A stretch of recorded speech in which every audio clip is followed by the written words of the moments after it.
ఢిల్లీలో ఎర్రకోట దగ్గర జరిగిన బాంబ్ బ్లాస్ట్ గురించి వినే ఉంటారు. చాలా దారుణమైన ఘటన. చాలామంది ప్రాణాలు కోల్పోయారు. దీని గురించి ఆల్రెడీ అత్యుత్సాహంతో చాలామంది వీడియోలు కూడా పెట్టేసి అనాలిసిస్లు కూడా చేశారు. కానీ మోస్ట్ ఇంపార్టెంట్ ఇన్ఫర్మేషన్ ఎప్పుడైనా మెల్లగానే వస్తుంది. ఇప్పుడే అందిన ఇన్ఫర్మేషన్ ఏంటంటే, ఎవరైతే కార్ డ్రైవ్ చేశారో, I-20 కార్ ఏదైతే బాంబులు పేలాయో ఆ కార్ డ్రైవ్ చేసిన డ్రైవర్ని గుర్తించారు. అది ఆ కారు అమ్మిన వ్యక్తిని కూడా ఇప్పుడు పట్టుకున్నారు, డిటైన్ చేశారు. అతను చెప్పింది ఏంటంటే తన అంబాలాలో అమ్మాడని. కానీ ఆ కారు పెహల్గాంలో సంబంధించిన ఒక వ్యక్తి కొన్నాడు.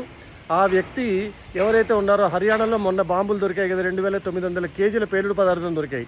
వాళ్ళిద్దరికీ ఆ వ్యక్తికి సంబంధం ఉందని, ఈ కారు నడుపుకుంటూ వచ్చిన వ్యక్తికి కూడా వాళ్ళకి సంబంధం ఉందని ఉద్దేశం తెలియడంతో ఖచ్చితంగా ఇది టెర్రర్ యాంగిల్ ఉంది అని చెప్పి ధృవీకరించారు పోలీసులు. అందుకే పెద్ద పెద్ద సిటీస్ అన్నీ హై అలర్ట్లో ఉన్నాయి. ఎవరైనా మెట్రోపాలిటన్ సిటీస్లో ఉంటే కాస్త పబ్లిక్ ప్లేసెస్లో 1-2 రోజులు వెళ్ళొద్దు అన్నట్టుగా, ఎందుకంటే పోలీసులకు మన వైపు నుంచి సహకారం వచ్చినట్టుగా ఉంటుంది. ఇంకా దర్యాప్తు జరుగుతుంది కాబట్టి ఇంకా చాలా లోతైన విషయాలు తెలుస్తాయి. కాకపోతే ఖచ్చితంగా దీని అంకురార్పణ ఎక్కడ జరిగిందంటే పెహల్గాంలో జరిగి, ఇప్పుడు పేలిన కారు కూడా హర్యానా బోర్డుకు సంబంధించిందే. అండ్ మొన్న దొరికిన పేలుడు పదార్థాలు కూడా హర్యానాలో దొరికాయి. సో హర్యానా వరకు కాశ్మీర్ నుండి ఎలా ట్రావెల్ చేశాయి, ఏ విధంగా ఎవరెవరు తీసుకొచ్చారు, దీనికి ఏ టెర్రర్ సంస్థతో సంబంధం ఉందని చెప్పి దర్యాప్తు జరుగుతుంది. మోస్ట్లీ నాకు తెలిసి ఇంకొక 1-2 రోజుల్లో కంపల్సరీగా మన పోలీసులు ఈజీగా ఇంటెలిజెన్స్ వాళ్ళు గుర్తిస్తారు. అందరూ జాగ్రత్తగా ఉండండి.